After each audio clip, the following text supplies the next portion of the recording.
En la computadora. This meeting is being recorded. Bueno, muy bien. Muy buenos días, buenas tardes para los que están del otro lado del océano. Les damos la bienvenida a este evento de la Asociación Uruguaya de Derecho Marítimo, donde vamos a comentar las recientes, podemos decirle así, sentencias europeas relacionadas al caso Prestige. Ustedes han recibido, ¿verdad? Las sentencias, las hemos difundido junto con la convocatoria a este evento. Básicamente la sentencia del Tribunal Europeo y la sentencia del Tribunal Español, Supremo Español. Pero bueno, nuestros disertantes de lujo que tenemos hoy nos van a ampliar mucho el panorama, o sea, no solamente van a comentar las sentencias, sino que por lo que estuvimos conversando, vamos a ver un poco los antecedentes y también las consecuencias que ha tenido y las derivaciones desde el punto de vista del derecho internacional y desde el punto de vista del derecho marítimo. También, con la presencia de Verónica Ruiz, nos va a dar el panorama desde el punto de vista del derecho inglés, como una mirada de todas estas sentencias y su aplicabilidad con respecto al derecho inglés. Así que bueno, sin más voy a presentar a nuestros disertantes en el orden en que van a participar. Por un lado, el doctor Manuel Morán, que es profesor titular de Derecho Internacional Privado de la Universidad de Alicante. Por otro lado, el licenciado Javier Portales, que es socio del estudio del despacho Albors, Galeano y Portales, miembro de la Junta Directiva de la Asociación Española de Derecho Marítimo, y la doctora Verónica Ruiz Abouni, así se pronuncia, Verónica, espero que sí, catedrática de Derecho Internacional Privado de la Universidad de Edimburgo. Vamos a empezar ya, sin más parámetros ni preámbulos, mejor dicho, con el profesor Manuel Morán. El profesor Manuel Morán se va a referir en especial a la sentencia del Tribunal Europeo, por lo que estuvimos conversando, sus antecedentes, la demanda española, arbitraje y la sentencia británica, la sentencia española, la solicitud de reconocimiento, la oposición de la aseguradora, la cuestión prejudicial y cuestiones básicas, ¿verdad? Arbitraje y jurisdicción en la Unión Europea, orden público y cosa juzgada. Sin más, Manuel, te doy la palabra. Y muchas gracias por estar aquí. No, por favor, gracias a todos. Muy buenas tardes desde este lado del charco.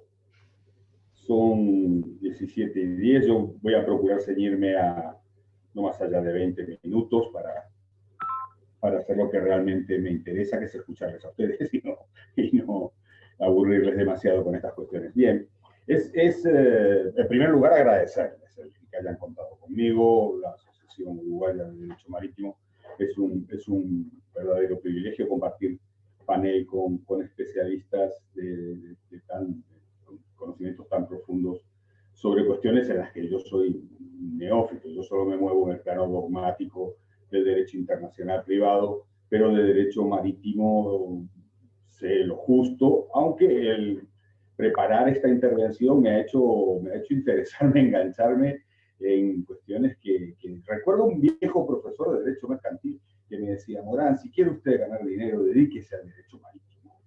Y evidentemente no le hice caso. Y acá estoy en una maravillosa Universidad de Provincias Española, viviendo dignamente, pero sin haber respondido a las expectativas de ese viejo profesor. Y con esto, superado los agradecimientos y adelantándome al turno de ruegos y preguntas, un ruego: la próxima vez, en vez de online, que sea en Uruguay, por favor.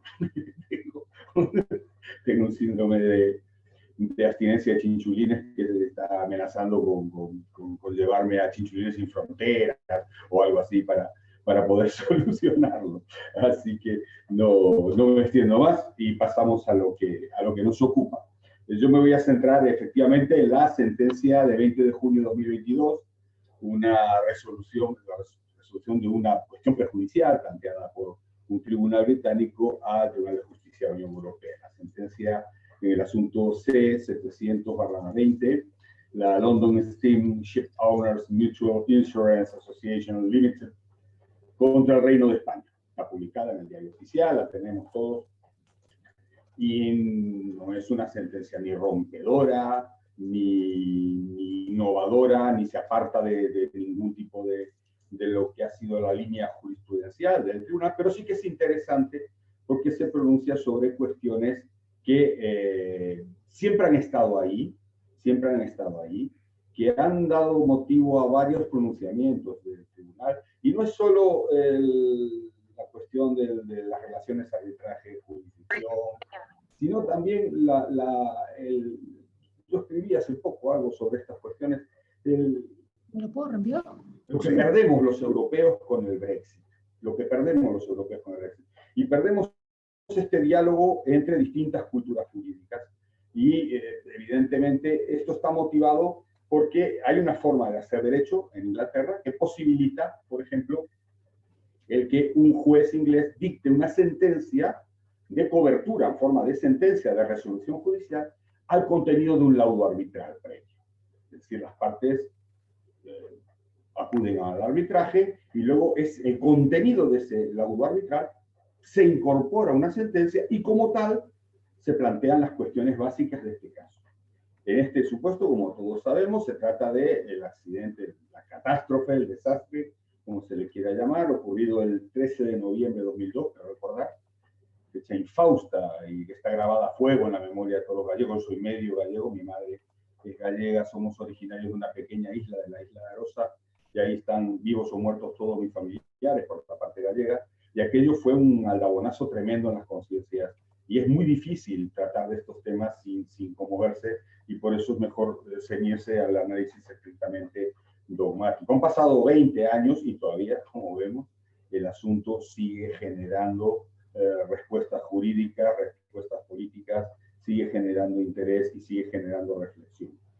El buque era un buque de dudosa viabilidad técnica, era un monocasco, eso y las condiciones del mar, ese mar es terrible, ese mar cercano, está en la zona económica exclusiva española, frente a las costas gallegas, frente a la costa da Morte, que dicen los gallegos, y se produce un accidente, quiebra el casco, y se produce un vertido absolutamente tremendo que afecta a unas 3.500 kilómetros de costa desde la desembocadura del río Miño, que es frontera geográfica con Portugal, hasta las Landas, hasta Francia, recorre todo la cornisa cantábrica y la fachada atlántica gallega hasta Portugal. El desastre es de una magnitud enorme. El Tribunal Supremo, creo recordar, ya hablaremos, me imagino, luego, fijó unos 2.300 millones de euros simplemente los daños directos, pero se estiman fuentes nada sospechosas en un mínimo de costes relativos a limpieza, del sellado del buque, que fue complicadísimo, unos 12.000 millones. Y el pleito en realidad se trata de España pide responsabilidad a la aseguradora. España pide responsabilidad por civil derivada de un delito, de un presunto delito ecológico, y a partir de ahí se pone en marcha un procedimiento en 2002 que no va a acabar hasta 2016 con una sentencia que es posterior a ese laudo inglés que será incorporado en la sentencia. Esa responsabilidad civil es dividida en un proceso penal que tiene lugar en España. ¿Cuánto me puede visitar, dígame? Va a tener que darse una vuelta. No sé si se oye un comentario o algo. Bien, continúo. Entonces nos movemos en ese ámbito. El procedimiento español es el primero, esto es importante recordarlo, es el primero en iniciarse, pero la primera resolución es la resolución inglesa. Pero el procedimiento español ya está en marcha, su procedimiento español, pero el reglamento Bruselas I, que es el instrumento jurídico que está en el ojo del huracán, que es sobre el que tiene que pronunciarse el Tribunal de Justicia, el reglamento Bruselas I, que es el reglamento que regula la competencia judicial internacional, reconocimiento y ejecución de resoluciones en la Unión Europea, también se aplica a los pronunciamientos civiles derivados de delito, no hay nada menos privado que el delito, pero los pronunciamientos civiles, la responsabilidad civil derivada del delito sí que está cubierta por el ámbito de aplicación del reglamento. Ya desde los inicios del viejo Convenio de Bruselas de 1968, con todas sus versiones posteriores, antes de que la Unión Europea asumiera competencias en esta materia, luego asume competencias hasta el Tratado de Ámsterdam, pasa al Reglamento 44, que es el reglamento que interpreta, el texto que interpreta en esta sentencia el Tribunal de Justicia. Ese Reglamento 44 hoy está reformado y refundido, es el actual recast o texto refundido, el Reglamento Bruselas 1, sigue llamándose, se le suele llamar Bruselas 1 bis, es el Reglamento 1215/2012. En cualquier caso, el Tribunal de Justicia se ha cansado de repetir que lo que diga para cualquiera de estos instrumentos es intercambiable porque todos tienen el mismo antecedente y todos tienen la misma lógica. Y vamos a referirnos a esa lógica para entender después qué es lo que ha hecho el tribunal para resolver esta cuestión jurídica. Lo primero que tenemos que tener en cuenta es que el derecho europeo, lo que antes se llamaba derecho comunitario, tiene una particularidad dentro de lo que es el derecho internacional general, dentro de lo que son los instrumentos internacionales al uso, como puede ser, por ejemplo, todo el andamiaje de Mercosur, o como puede ser la Conferencia de La Haya de Derecho Internacional Privado. Todos esos instrumentos emanados de esos centros de producción normativa son convenios internacionales y tienen casi siempre un gran problema, que es que ¿para qué se hacen los convenios internacionales? Hombre, para tener las mismas reglas. Teniendo las mismas reglas evitamos discutir sobre las reglas, y eso es importante, porque lo que importa al final es si yo tengo la indemnización o no la tengo, pero si tenemos que discutir sobre las reglas, es un aspecto previo que genera inseguridad, y la inseguridad genera costes, como todos sabemos, costes de transacciones. Uno de los grandes fallos de los instrumentos, fallos, talones de Aquiles, debilidades de los instrumentos internacionales, es que las lecturas al final tienen que hacerse por bien tribunales, organismos administrativos, autoridades judiciales y notariales, etcétera, registrales, de cada país. Y cada uno hace una lectura en clave nacional de estos instrumentos, muchas veces olvidando que no son normas promulgadas por el propio legislador, sino que son fruto de un consenso internacional. El derecho de la Unión Europea tiene una gran ventaja a este respecto, tiene una gran ventaja, y es que tiene un intérprete último. Tiene un intérprete último, no un intérprete único, ojo. O sea, todos interpretamos y aplicamos el derecho de la Unión Europea todos los días. Ahora, cuando hay divergencias, cuando se plantean dudas respecto del alcance de ciertos términos, categorías, de ciertas normas de los textos, en este caso del reglamento Bruselas 1, tenemos la suerte de contar con un intérprete último. Y una vez que el Tribunal de Justicia pronuncia la última palabra, el debate se acabó.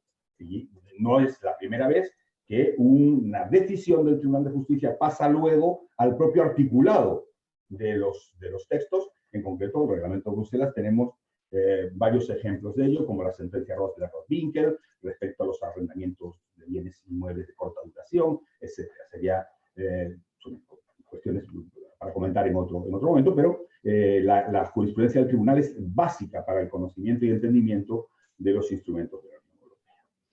Ese intérprete último es reclamado en este caso para pronunciarse sobre dos cuestiones muy claras. Primero, a efectos del reglamento Bruselas 1, reglamento que es el garante de la libre circulación de decisiones, de resoluciones, como las define su artículo 2 dentro de la Unión Europea, a efectos de este reglamento, esa decisión británica del año 2013, creo recordar, si no me corregís, creo que sí, lo tenía yo por aquí, el relato histórico, sí, es de 2013, que recoge un laudo al que las partes, la aseguradora, se ha dirigido al arbitraje para que se pronuncie un arbitraje conforme ella no tiene responsabilidad directa frente al Reino de España.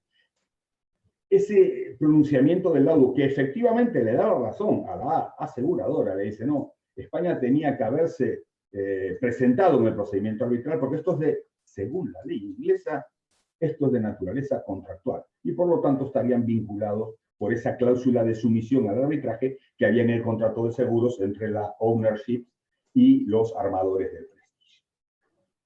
Interpretación, por lo demás, luego lo comentaremos, a mi modo de ver, curiosa. El principio de relatividad de los contratos y de las cláusulas parece que no está bien entendido en ese caso. O a lo mejor soy yo que no lo entendí.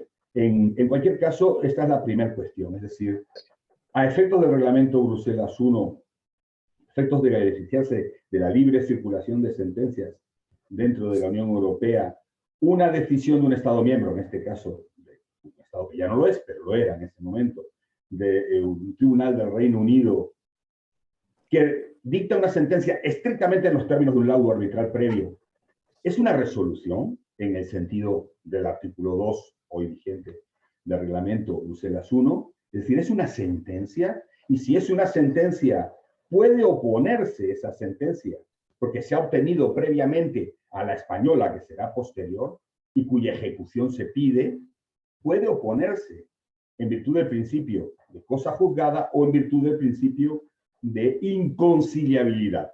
Es decir, yo tengo una sentencia inglesa de 2013, incorpora el laudo, en ese laudo me dan la razón, yo soy la aseguradora, no tengo responsabilidad directa frente a, en función del principio pay to be paid.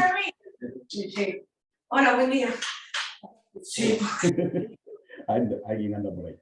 Y consecuentemente la cuestión es si eso es una resolución. Y si es una resolución, si es suficiente para oponerse a la efectividad de la sentencia obtenida en España que pretende el gobierno español. El gobierno español pretende hacer valer la sentencia española de 2016, creo recordar que es, ¿sí?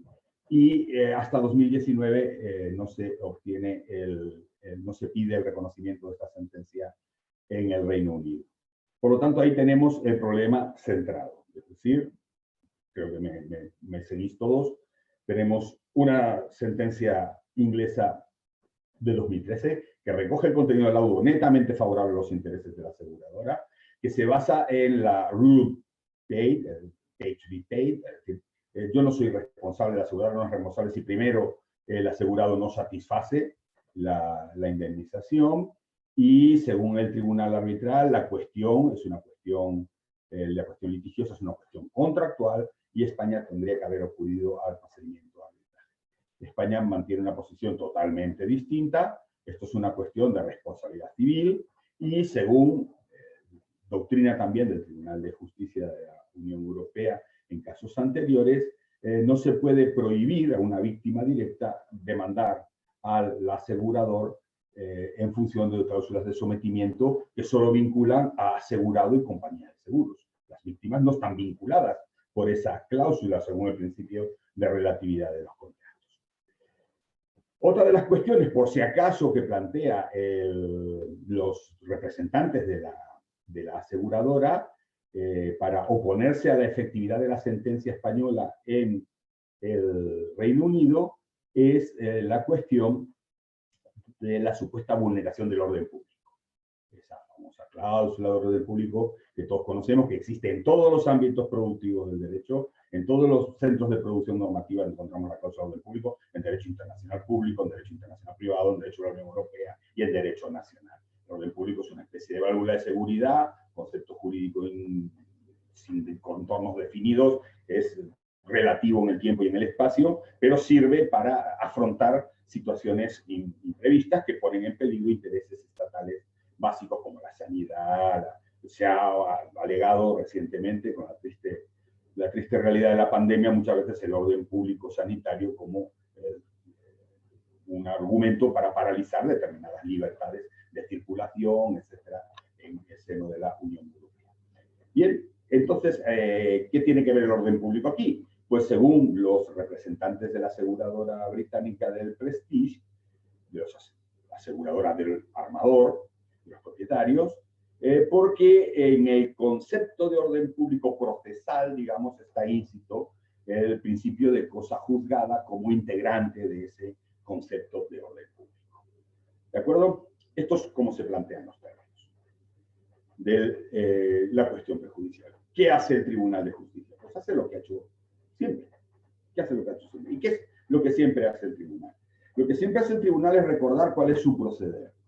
¿Yo cómo procedo? Primero aclaro cómo procedo, por si a alguien se le ha olvidado.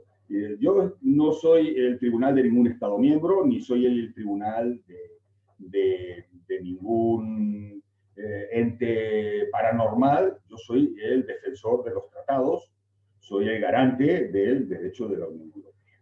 Y tengo la última palabra. ¿Cómo interpreto el reglamento de Bruselas 1? En todo, desde 1973, con la primera sentencia aquella del asunto, ahora se me ha ido la cabeza, bueno, Calfelis, que recordar, la primera sentencia del Tribunal de Justicia ya ha llovido, hay un buen cuerpo jurisprudencial, el tribunal se ha ido pronunciando sobre multitud de instrumentos de derecho de la Unión Europea y en concreto sobre el reglamento de Bruselas, antes convenio Bruselas del 68, luego reglamento 44-2001, hoy reglamento 1215-2012, pero siempre es Bruselas 1. Siempre que lo ha hecho, responde al mismo esquema hermenéutico. Oiga, yo no hago interpretación dogmática, yo resuelvo casos. Es un poco un tribunal constitucional en este sentido.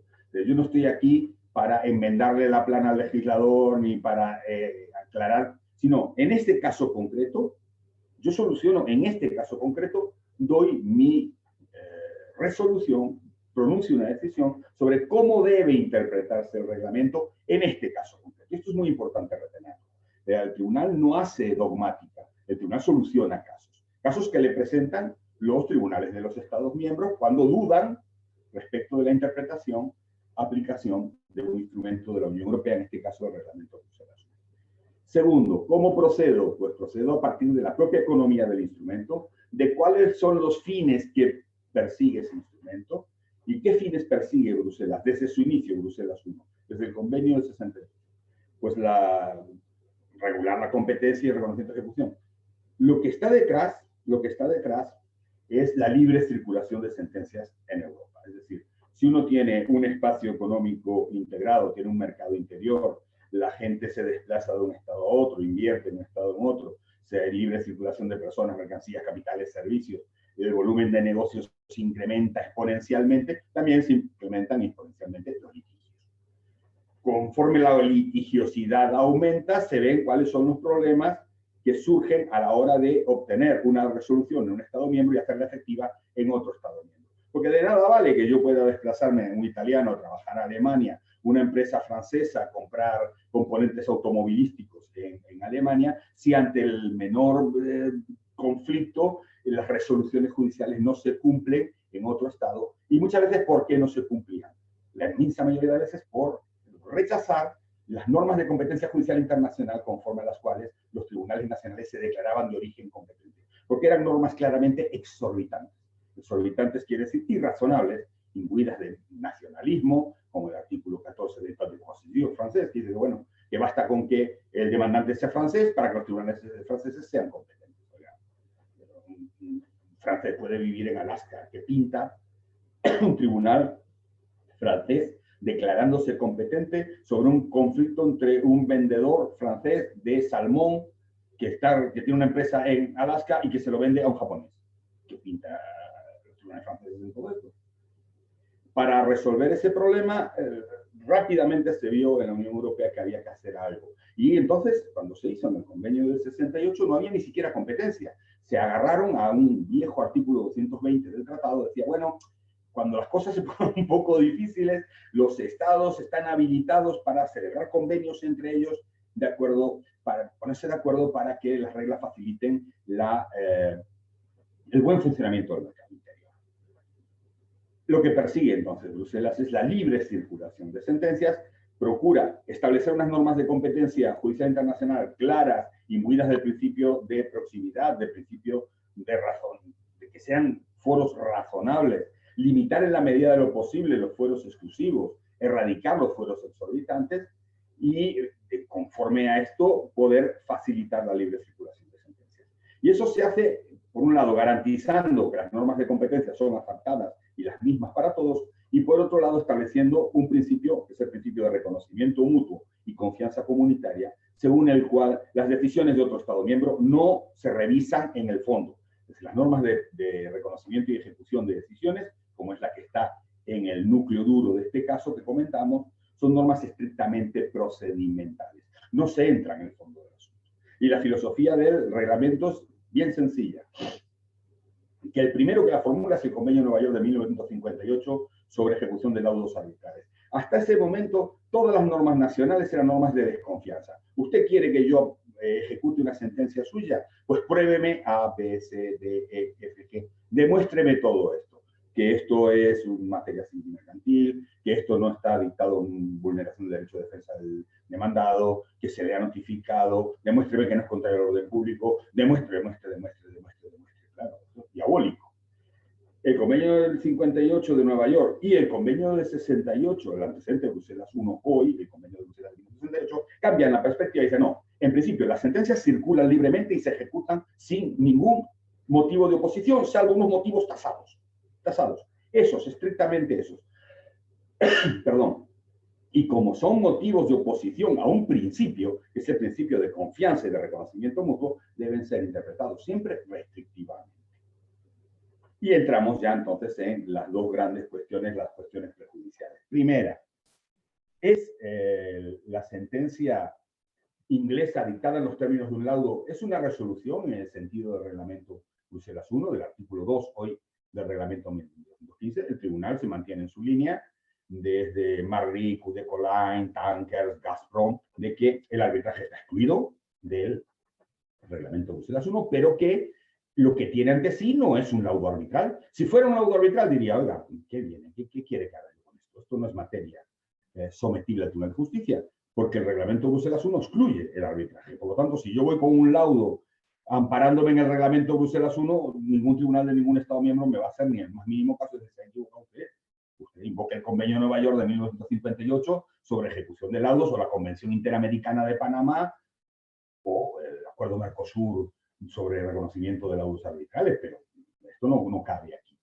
Pero lo que se le presenta al tribunal no es un laudo arbitral, es una sentencia de un Estado miembro, una sentencia inglesa, que recoge el contenido de un laudo, que resulta ser inconciliable, va a chocar con la sentencia española. La sentencia española, en cuanto a sentencia, es posterior, es de 2010. El tribunal dice que sí, que en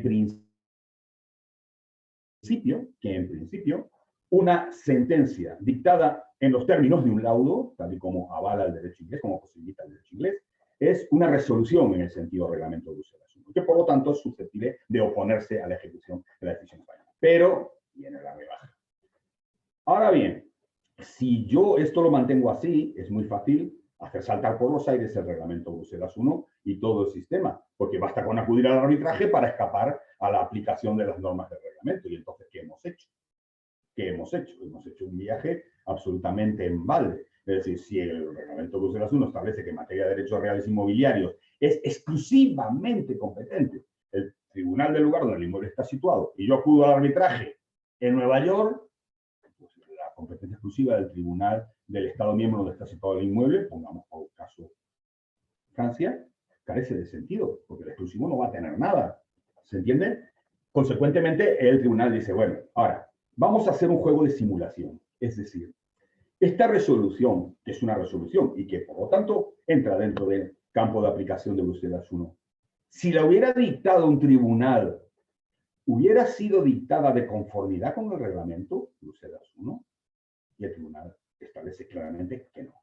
Que el laudo viola dos principios básicos del reglamento Bruselas I. Primero, el de la relatividad de las cláusulas compromisorias, es decir, el acuerdo arbitral vincula al asegurador y al asegurado, no vincula a la víctima.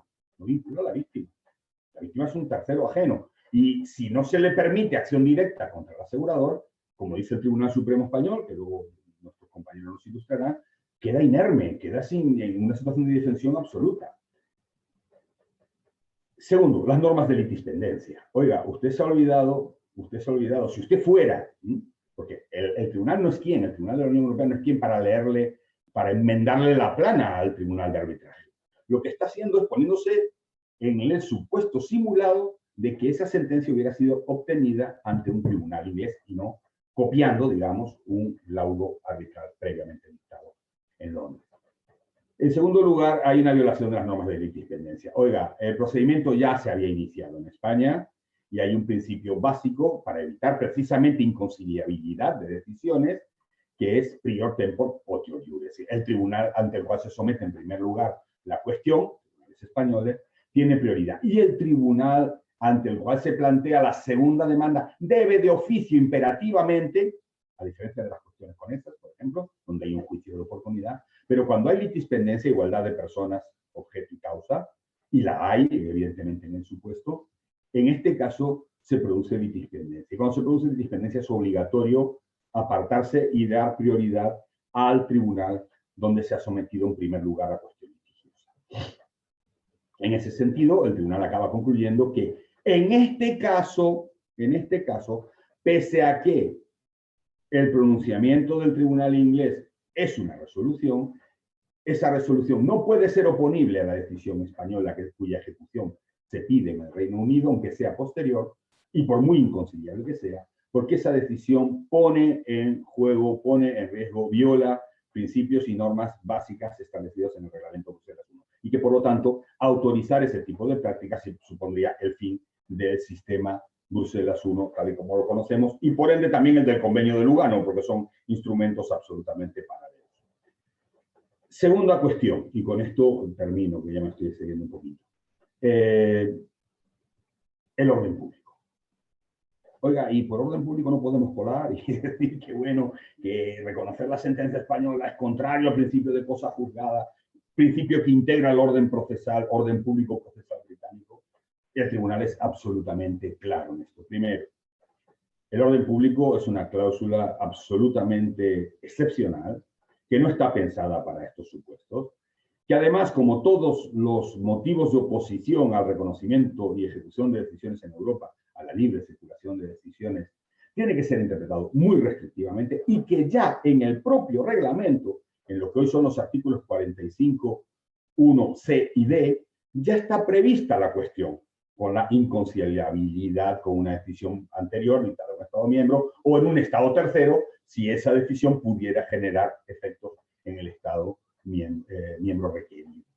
De forma que el Tribunal de Justicia, yo con esto concluyo, estimo que no se ha salido para nada de lo que es su proceder habitual y luego quedan abiertas una serie de interrogantes ya de carácter práctico. En primer lugar, es interesante la sentencia porque es un aviso para navegantes. Es decir, todo el que quiera saltarse el reglamento de Bruselas mediante esta especie de torpedo de flotación, mediante esta táctica un poco filibustera, de filibusterismo forense, entiéndase bien, sabe que por ahí no va a prosperar. Y luego queda la parte práctica, evidentemente, de si se van a cobrar o no los aproximadamente 885 millones de euros, que entonces eran unos 1.000 millones de dólares. Hoy no sé, el cambio del dólar está un poco ya más deteriorado en favor del dólar y en perjuicio del euro, aunque parece que se recupera. Pero por medio se ha cruzado Brexit, se ha cruzado la salida del Reino Unido de la Unión Europea. El periodo transitorio acabó en 2020 y, por lo tanto, aquí vamos a tener que lidiar desde el punto de vista práctico, a pesar de que ya muchas indemnizaciones se han ido pagando con cargo a distintos fondos, etcétera, lo que se hablará después, pues desde el punto de vista práctico la sentencia yo creo que aún tiene bastante recorrido. Muchas gracias. Siento haberme extendido un poco más de lo previsto y un placer y quedo a disposición para cualquier pregunta y, por supuesto, a la escucha para atender sus intervenciones que serán mucho más interesantes. Bueno, muchísimas gracias, profesor Morán. Excelente, clarísimo. Vamos a hacer las preguntas al final, si les parece, porque me parece bueno, que todo tiene que ver y así las unificamos. Vamos a darle la palabra al licenciado Portales, que ya lo presenté, ¿verdad? Que se va a centrar, ¿verdad?, en las sentencias españolas, con especial atención las circunstancias que llevaron al Tribunal Supremo a considerar existente el delito perseguido y la forma en que aplicó el régimen del convenio CLC. También va a hacer referencia al trabajo realizado por el CMI sobre la quiebra del derecho de limitación, que, bueno, que es una consecuencia de lo ocurrido con el asunto del Prestige. También se ocupará de la acción directa ejercitada frente al club de PNI y el alcance del pronunciamiento condenatorio en su contra. Licenciado Portales, por favor, le doy la palabra.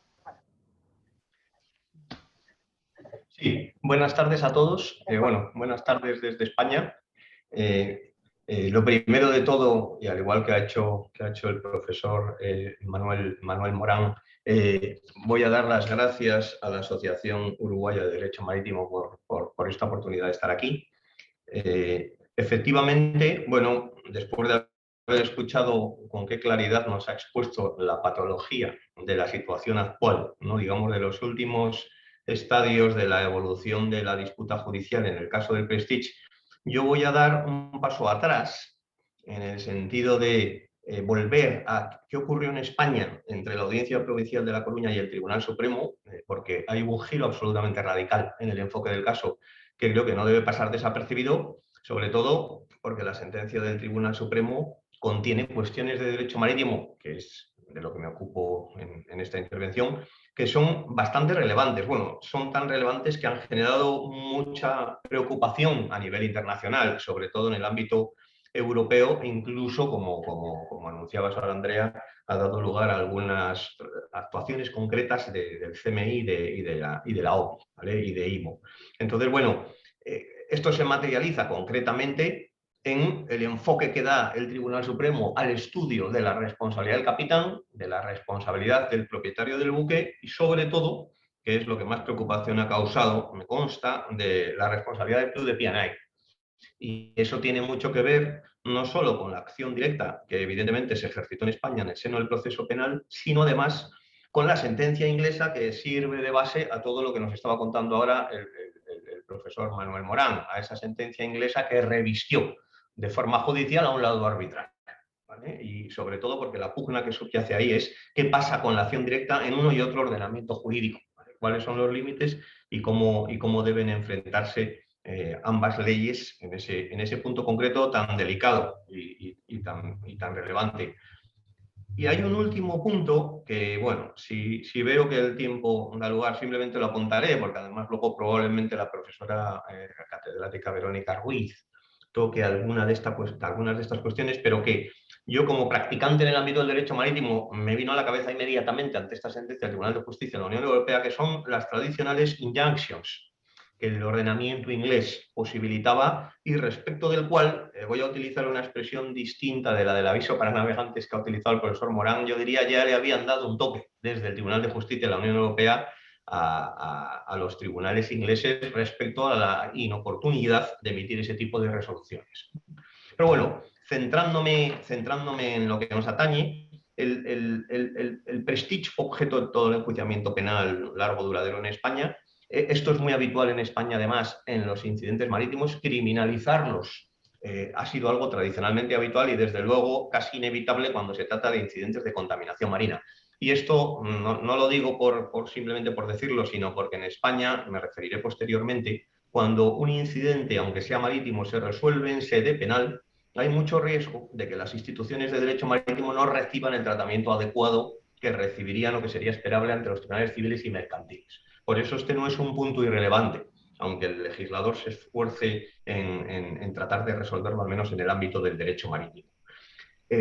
Bien, el caso se enjuició y la audiencia provincial, la sección primera de la Audiencia Provincial de La Coruña, dictó su sentencia el 13 de noviembre de 2013, donde hizo un enjuiciamiento de los hechos. Fue una sentencia absolutoria que provocó un clamor popular importante, absolutamente esperable, yo diría, desde el punto de vista de lo que el ciudadano pensaba que debía ser una sentencia en el caso Prestige, pero que técnicamente podía considerarse aceptable.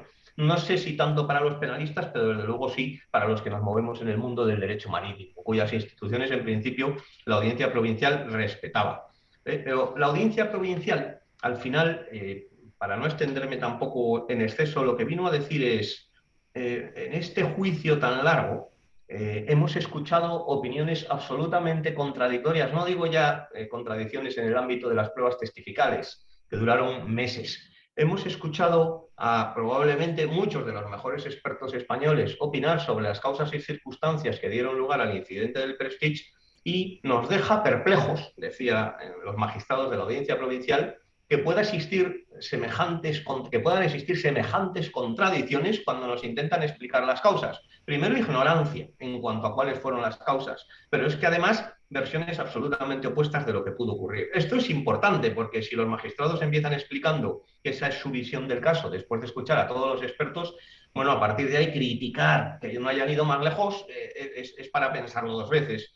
Ellos dicen, en este escenario no se nos puede exigir a nosotros que pongamos con una varita mágica toda la relación de causas que dieron lugar al hundimiento. Si no lo saben los expertos, difícilmente lo sabemos los jueces. Más o menos, y dicho muy coloquialmente, fue su opinión. Lo que sí dejaron apuntado es que, como cuestiones relevantes que además sustentaban su fallo absolutorio, era que el barco tenía todos sus certificados en regla y que si hubiese estado en condiciones tan lamentables como se apuntaba, digamos, en el juicio paralelo, que si hubiese estado en estas condiciones es inimaginable que las autoridades, tanto las del barco como la sociedad de clasificación, hubiesen pedido sus certificados y hubiesen mantenido ese barco, digamos, en regla o con certificados vigentes.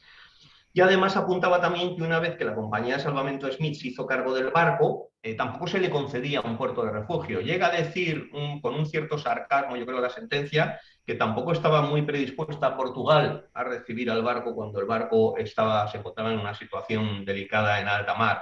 Entonces, claro, lo que al final dice la audiencia provincial es, bueno, tenemos un barco del que solo se puede decir, porque hubo un perito judicial que así lo apuntaba también, que no estaba en una situación de conservación y mantenimiento adecuados. No establece un nivel muy grave de conservación y mantenimiento de la audiencia provincial por la razón que acabo de apuntar, pero sí que dice que esa es la única causa objetiva que podría haber contribuido a la rotura estructural que dio lugar al posterior hundimiento del barco. Dice, claro, un capitán, un jefe de máquinas, un primer oficial, no podemos imputarles que tengan un conocimiento suficiente técnico como para saber cuáles eran realmente las condiciones de ese barco. A quien sí habría que imputárselo, deslizaba la sentencia, es a la sociedad de clasificación. Pero ya sabemos el fracaso del intento del Estado español en los Estados Unidos de perseguir a ABS, que era la sociedad de clasificación, que casi no se llegó a ver ni el fondo de la cuestión porque quedó todo en disputa jurisdiccional, ¿vale? Y también estaba imputado en este procedimiento, y de cara a lo que son cuestiones de derecho marítimo, es interesante apuntarlo, el director general de la Marina Mercante Española, que fue quien gobernó un poco la situación de crisis y emergencia y quien tuvo que tomar las decisiones. Lo que hizo la audiencia provincial, y desde esa perspectiva, pues parece un criterio razonable, es decir, este señor, al que le tocó en ese momento lidiar con esa crisis de emergencia, tomó decisiones que tenían un fundamento en principio razonable en el contexto en el que las tomó. El alejamiento inicial del barco parecía una decisión razonable, teniendo en cuenta que el hundimiento se podía producir en cualquier momento, aunque luego es cierto que tardó 6 días el barco en hundirse, y sobre todo porque contaba con asesoramiento de expertos, contaba con el asesoramiento de AITOF. Entonces la audiencia entendió que las decisiones que toma un señor en ese contexto de asesoramiento que recibe y de valoración de distintas alternativas no justificaban imputarle un delito. Y además, la posibilidad de meter el barco en puerto, al margen de las razones coloquiales que todos sabemos que podrían haber sido conflictivas, era el puerto de Corcubión, pero estaba en duda si el acceso lo permitía, si el ecosistema se iba a ver seriamente aceptado, si el enfrentamiento al viento iba a poder generar problemas mayores. Luego, por tanto, no era una situación sencilla de resolver y, por tanto, entendió la audiencia provincial que ni había un delito medioambiental imputable al capitán, al jefe de máquinas o primer oficial, ni tampoco al director general de la Marina Mercante. Aquí había ocurrido una situación curiosa, y es que el club de P&I, el London, había consignado el límite de responsabilidad del convenio CLC, lo había consignado en el mes de junio de 2003, que era una cantidad en función del arqueo del barco equivalente a 18.884.400 derechos especiales de giro, 22 millones y pico de euros fueron los que al cambio quedaron consignados. Claro, la audiencia provincial dijo, de acuerdo con las reglas que gobiernan el proceso penal en España, existiendo absolución respecto de los delitos, no se pueden declarar responsabilidades civiles.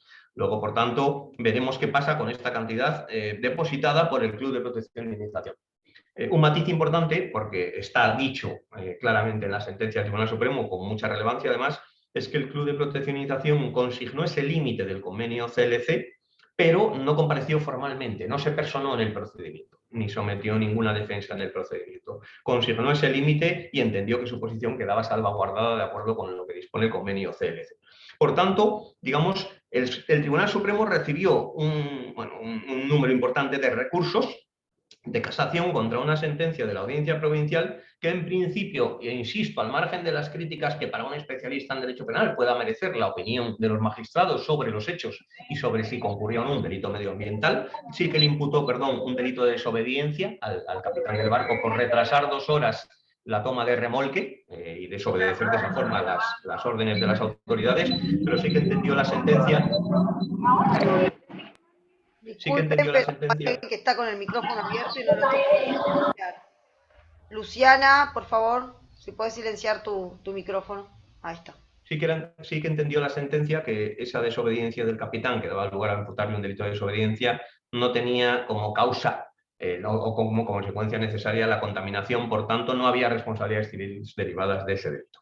Entonces, el Tribunal Supremo se enfrenta a este caso y se enfrenta a una sentencia que en principio no parecía tuviese serios visos de provocar una decisión tan distinta como la que el Tribunal Supremo emitió. La emitió la Sala Penal el 14 de enero de 2016. Lo primero que hizo fue justificar el Tribunal Supremo lo excepcional que resulta condenar cuando hay una sentencia de la Audiencia Provincial donde se ha celebrado el juicio que es absolutoria. Ojo, que no es lo mismo que si fuese a la inversa. A condenar cuando la sentencia ha sido absolutoria es una situación muy excepcional. Y el Tribunal Supremo dijo: o bien tendríamos que escuchar a los imputados si pretendemos revisar los hechos, o bien solo podemos revisar esa sentencia absolutoria si concurre un error muy grave de calificación jurídica de los hechos por parte de la Audiencia Provincial. Luego, a lo largo de la sentencia, no se escucha más hablar de ese error, pero es lo que debe subyacer cuando el Tribunal Supremo decidió dar completamente la vuelta al enjuiciamiento de los hechos. Lo que hace el Tribunal Supremo, aquí lo digo muy brevemente, es estudiar los elementos previamente en un plano muy teórico, pero muy exhaustivo también, del delito medioambiental, que exige no solo una conducta dolosa, sino también una imprudencia grave. Aquí ya empiezo a tocar un punto que es muy relevante para las consecuencias que se derivan de esta sentencia, y desde ese prisma revisa la conducta del capitán. Y en contra de lo que dijo la Audiencia Provincial, pues el Tribunal Supremo revisa hechos que entiende que la Audiencia Provincial debió valorar, como es que el capitán sí sabía que no funcionaba el piloto automático del barco, que no funcionaban los serpentines de la caldera que podían haber permitido calentar el crudo para su trasvase, y eso lo sitúa como una medida que podía haber sido tomada cuando ya se produjo la situación de emergencia, y luego que el sistema para dar remolque al buque pues también tenía alguna patología que, aunque el capitán no fuese responsable de ella, sí de conocer que eso podría dificultar las labores de remolque. También se le imputaba un exceso de carga del barco en Estonia, que fue el puerto intermedio de carga, después de salir de San Petersburgo el barco, de 2.000 toneladas, y entiende la Audiencia Provincial que si a todo eso se une esa desobediencia durante un tiempo a las autoridades españolas, pues que entiende que concurren los elementos del delito. Entiende que concurren porque dice que no se puede pensar que el capitán no era conocedor de todos los problemas técnicos que tenía ese barco como consecuencia de su defectuoso estado de conservación y mantenimiento. Esto significa, y lo digo porque, bueno, pues se ha dudado de si la sentencia del Tribunal Supremo en el caso Prestige también obedecía a una cierta presión, no sé si decir presión política, presión social o lo que sea, pero se ha dudado, y es que cuando la Audiencia Provincial dice que parte del respeto absoluto a los hechos probados en la sentencia de la Audiencia Provincial es una verdad a medias, porque la Audiencia Provincial dijo que el capitán no era conocedor de los problemas del barco y el Tribunal Supremo le imputa el delito porque no puede desconocer o no podía entenderse o aceptarse que fuese desconocedor de todos esos problemas. Y luego porque todas las decisiones que toma a raíz del incidente, que para la Audiencia Provincial eran las decisiones razonables en ese contexto, pues para el Tribunal Supremo se convierte en la base para imputarle un delito medioambiental, ¿vale? Entonces, sobre esa base de condena o imputación de ese delito medioambiental que absorbe el de desobediencia al capitán, el Tribunal Supremo se enfrenta a las responsabilidades civiles, porque evidentemente si hay delito, pues hay responsabilidades civiles que no había declarado la Audiencia Provincial. Bueno, hace un estudio de los preceptos del Código Penal Español que regulan la responsabilidad civil y hace una introducción que me parece que es un punto importante, porque creo que también vuelve a ser otra verdad a medias, y es que en España tradicionalmente se ha producido un problema que está fundamentalmente en algunas sentencias penales juzgando casos de abordajes, y es que los tribunales penales entendían que la responsabilidad civil que surgía de una conducta penal era una responsabilidad civil distinta de la que surge del ilícito civil, de manera que la responsabilidad civil derivada de un delito no se regiría por las mismas reglas, y la conclusión sería que no se regiría entonces necesariamente por las instituciones marítimas que puedan, o los convenios internacionales que puedan afectar a esa responsabilidad civil. Esto parece que está razonablemente superado y nuestra Ley de Navegación Marítima de 2014 insiste mucho en evitar esta patología, ¿vale? Que obviamente los catedráticos de Derecho Civil dicen que es un grave error en el tratamiento de la responsabilidad civil, ¿vale? Que es única y solo puede ser una. Entonces, aquí el Tribunal Supremo dice, no vamos a caer en ese error, y entonces dice, y como no vamos a caer en ese error, respetamos que las responsabilidades civiles que surgen de esta conducta delictiva del capitán, tanto para él como para su empleador, el propietario del buque, y para su asegurador, el asegurador del propietario, el club de P&I, son responsabilidades civiles sujetas al convenio CLC. Es verdad que se respeta formalmente la aplicación del convenio CLC. El problema viene cuando en la aplicación de ese convenio el tribunal se enfrenta a la situación excepcional que permite que, a pesar de que es un convenio que instaura un sistema de responsabilidad exclusiva y excluyente del propietario del buque, responsabilidad objetiva y hasta los límites previstos en el convenio, asegurada mediante un seguro obligatorio, ¿no? Que sería el seguro de P&I, a pesar de eso es verdad que el propio convenio CLC dice que como la responsabilidad exclusiva y excluyente del propietario registral del buque, que en este caso además era también armador y digamos era el naviero, el operador del barco, no se puede perseguir a sus empleados, no se puede perseguir a sus dependientes. ¿Qué ocurre? Que hay una excepción a la posibilidad de perseguir a sus dependientes, me centro en la figura del capitán, y es que la contaminación o el daño por contaminación fuese debido a una acción u omisión de ese dependiente o empleado con intención de causar daños o bien temerariamente y a sabiendas de que probablemente se originarían. Esta expresión, para no estar repitiéndola 20 veces, es la misma que está en el convenio CLC para que quiebre el derecho a limitar del propietario, para que quiebre la no responsabilidad de otras personas distintas del propietario, y es la misma expresión que está en el convenio, en el LLMC, en el Convenio de Londres de 1976 y Protocolo de 1996 sobre limitación de responsabilidad. Es la misma excepción, digamos, al derecho de limitación.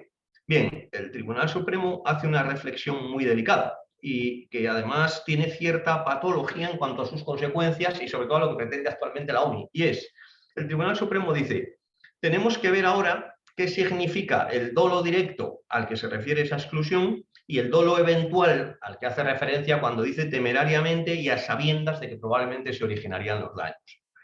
Y dice el Tribunal Supremo, y claro, con este punto de partida se ve venir la respuesta. Dice, si para que haya delito medioambiental el ordenamiento jurídico español solo exige la imprudencia grave, lo que no puede ocurrir es que para ver cuál es la extensión de la responsabilidad civil derivada de ese delito, la conducta tenga que ser más grave que la que se exige para que concurra el delito. Claro, con esa reflexión insiste el Tribunal Supremo en su tradicional jurisprudencia, donde dice que la culpa grave en España es equiparable al dolo.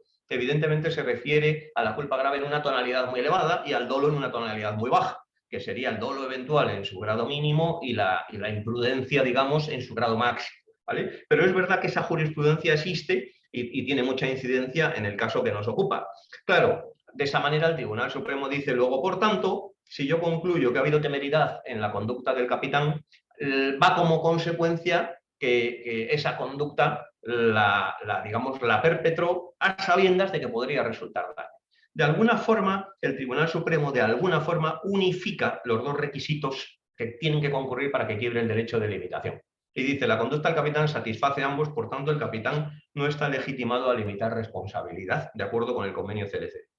Sigue con el propietario del buque, la entidad Mare Shipping. Había un manager, Universe Marítima, lo digo para el que se enfrente a la sentencia, pero en la propia sentencia se reconoce que era un contrato de management, por tanto que actuaba por cuenta del propietario, ¿vale? Y entonces el propietario, Mare Shipping, es propietario y era armador del barco.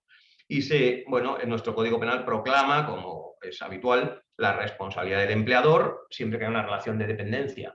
La responsabilidad civil, me refiero, por el delito cometido, en este caso por el capitán, siempre que haya una relación de dependencia suficiente, que en España cada vez es más amplia, ¿vale? Desde la exigencia jurisprudencial, y que el delito se cometa en el ejercicio de las funciones. Ninguno de los dos elementos podría discutirse en este caso, y entonces, de nuevo, el Tribunal Supremo se enfrenta al hecho de que el propietario puede limitar responsabilidad, de acuerdo con el convenio CLC, salvo que los daños se debiesen a una acción suya, dolo o dolo eventual, en los términos que están en los convenios internacionales de OMI. Y el tribunal dice directamente que el propietario no era ajeno al estado de mantenimiento y conservación, dice que no era ajeno, que no podía ser ajeno, y curioso, frente a la relevancia que tienen los certificados del barco, que en nuestra Ley de Navegación Marítima de 2014 implican una presunción legal de navegabilidad del buque, el Tribunal Supremo lo que dice es que es muy importante que tanto que compañías como BP y Repsol habían desclasificado ese barco, pero todos sabemos lo que es el nivel de exigencia de un vetting de estas compañías petroleras, que se basan fundamentalmente en la edad del barco y demás. Entonces, el Tribunal Supremo, que probablemente en ese punto no es tan experto, pues considera que eso es casi más importante que la validez de los certificados, digo, al juzgar la conducta del propietario registral, porque una cosa es que haya una responsabilidad objetiva y limitable bajo el convenio CLC, no podía ser ajeno a un estado de mantenimiento defectuoso del barco. El tema tiene sus matices. Claro, el Tribunal Supremo considera que la conducta era idónea para quebrar el derecho de limitación y, por tanto, el propietario del buque responde también ilimitadamente en el seno del convenio CLC. Y el tercer enjuiciamiento que realiza en el ámbito de la responsabilidad civil es la del Club de P&I, la del London. En el proceso penal se exigía, digamos, mediante el ejercicio de acciones civiles en el proceso penal y en concreto de la acción directa prevista en el artículo 76 de la Ley de Contrato de Seguro, actualmente lo está expresamente en la Ley de Navegación Marítima, entonces en el artículo 76 de la Ley de Contrato de Seguro se le pedía al Club de P&I $1 billón, que era la cantidad máxima contemplada en las reglas, contemplada en el contrato de seguro de P&I, digamos. Entonces, el Tribunal Supremo dice, parte de un criterio, y es porque, vamos a ver, como cuestión introductoria, el Club de Protección e Indemnización está protegido en el convenio CLC, aunque haya habido una conducta dolosa del propietario. Es decir, el convenio CLC deja razonablemente claro que si el propietario incurre en una conducta dolosa o de dolo eventual que le hace perder el derecho a limitar, eso no significa que su asegurador tenga que responder bajo la póliza de seguro de toda esa responsabilidad ilimitada, ¿vale? El asegurador sigue protegido por el límite previsto en el convenio CLT. Pero el Tribunal Supremo dice, aquí se ha ejercido una acción directa frente al club que está permitida, hasta se ha discutido tradicionalmente en España si era cuestión de orden público, la acción directa de la ley de contrato de seguro, y mediante el ejercicio de esa acción directa se le pide el límite completo previsto en la póliza de seguro, no el límite del convenio de Londres. Y entonces el Tribunal Supremo dice, el artículo 117 del Código Penal establece un nivel doble de indemnización pagadera por un asegurador de responsabilidad civil, porque el precepto dice que los aseguradores serán responsables hasta el límite de la indemnización legalmente establecida o de la convencionalmente pactada. ¿Cuál es? Porque es muy difícil entender cómo resuelve el Tribunal Supremo la condena ilimitada del club, o digamos limitada al billón de dólares de las reglas. ¿Qué hace? Dice, en este caso hay un primer nivel de indemnización exigible que es la limitación legal en el convenio CLC, pero hay otro segundo nivel que permite el Código Penal español, que es lo que convencionalmente está establecido en el contrato de seguro, que es $1.000 millones. Recordemos que el límite del convenio CLC eran 22 millones y pico de euros. Claro, el Tribunal Supremo seguidamente dice, el club de P&I, pese a haber sido requerido y haber tenido la oportunidad, no ha comparecido en el procedimiento y no se ha defendido. Frente a una acción directa donde le pedían $1.000 millones, ha confiado en que consignó el límite previsto en el convenio CLC. Pero el club tendría que haberse personado en este procedimiento y haber hecho valer todas las defensas frente al ejercicio de una acción directa, a ver qué excepciones eran oponibles, a ver si podía acogerse al límite del convenio CLC o había alguna fisura en ese sentido por tener una póliza con una cantidad superior establecida. De hecho, el Tribunal Supremo llega incluso a referirse a la sentencia del Tribunal Supremo del caso Sivan de 3 de julio de 2003, que es la que ha gobernado hasta la entrada en vigor de la Ley de Navegación Marítima, el régimen de la acción directa frente a los aseguradores de responsabilidad civil en el ámbito marítimo en España, y viene a decir que a pesar de que esa sentencia defendió la posición de los clubes, dijo que el seguro de P&I es distinto del seguro de responsabilidad civil y que no había acción directa, lo estableció así en el ámbito de los seguros de protección e indemnización, precisamente por la regla del pago previo a la que se refirió anteriormente Manuel Morán, pues el Tribunal Supremo dice, en este caso el club ha pagado sin hacer valer la regla del pago previo. O sea, él mismo ha contradicho los principios o las defensas que habrían sido esperables que plantease si hubiese comparecido en el procedimiento. Claro, esto viene a sugerir que la posición del club de P&I depositando el fondo pero sin haberse defendido no era suficiente para que no se acogiese la acción directa ejercitada por los perjudicados en España frente al club. Evidentemente, la posición que intenta posteriormente, o bueno, que intenta anteriormente el club defender obteniendo una sentencia que revestía su laudo arbitral, la sentencia inglesa, era una posición que se basaba fundamentalmente en explicarle al tribunal inglés que como la acción directa y para dictar esa sentencia inglesa hubo juristas españoles e ingleses opinando sobre la acción directa. O sea, la sentencia inglesa es muy interesante, porque ahí sí que se defendieron España y Francia, aunque no lo habían hecho previamente en el arbitraje. Y en ese ejercicio intelectual, el tribunal inglés dice que esa acción directa tiene como fundamento el contrato de seguro, y como tiene como fundamento el contrato de seguro, la cláusula de arbitraje es oponible, en este caso a España. Por tanto, cualquier acción directa española tenía que pasar por el filtro del arbitraje en Londres. De ahí tenemos la pugna actual que ha estado explicando con mucha claridad el profesor Manuel Morán. Claro, uno se plantea ahora si de haberse defendido de verdad el club de P&I, tal como el Tribunal Supremo le reprocha no haber hecho, la decisión del Tribunal Supremo habría sido otra. Porque eso es lo que no está absolutamente nada claro, ¿vale? Leyendo la sentencia. Es la respuesta formal que el Tribunal Supremo le da, pero es una especulación pensar que si se hubiese defendido habrían aceptado sus planteamientos y se habría respetado el límite CLC, o al menos esa es mi opinión personal. La última responsabilidad que enjuicia, que antes no lo he mencionado, el Tribunal Supremo, simplemente por apuntarlo, vía recursos también de los perjudicados, es la del director general de la Marina Mercante, y ahí sí que mantuvo el criterio de la Audiencia Provincial. O sea, que eso es importante de cara al futuro, que el Tribunal Supremo revisó las bases por las que la audiencia había considerado que no se podía imputar un delito al director general de la Marina Mercante y la respetó. Entendió que efectivamente las decisiones fueron en todo caso asesoradas, razonables, y que no podía derivarse del lamentable resultado, pues la imputación de un delito al director general de la Marina Mercante. ¿Vale? Esta sentencia del Supremo, pues bueno, es una sentencia que ha traído cola, sabemos que ha sido duramente criticada, sobre todo en el seno del escenario inglés, ¿vale? Como era por otra parte de esperar, pero hablando de consecuencias prácticas concretas, lo que ha dado lugar es a un movimiento de inquietud en el seno de OMI, que ha tenido además el asesoramiento del CNI, respecto a qué pasa con la quiebra del derecho de limitación en los convenios de limitación de responsabilidad de armadores, el convenio Londres en sus versiones 76 y 96 y en el convenio CLC fundamentalmente. Claro, ¿qué pasa? Porque si España de repente lo ha resuelto como lo ha resuelto, tanto respecto al capitán como respecto al propietario como respecto al club de P&I, aunque no se dice formalmente que estos ejercicios sean consecuencia de la sentencia del Prestige, evidentemente la sentencia del Prestige está detrás de este movimiento. Entonces, claro, lo que se plantea es necesitamos uniformidad internacional en la interpretación de estas expresiones que estábamos leyendo, de lo que significa el dolo y el dolo eventual y de cómo se deben aplicar.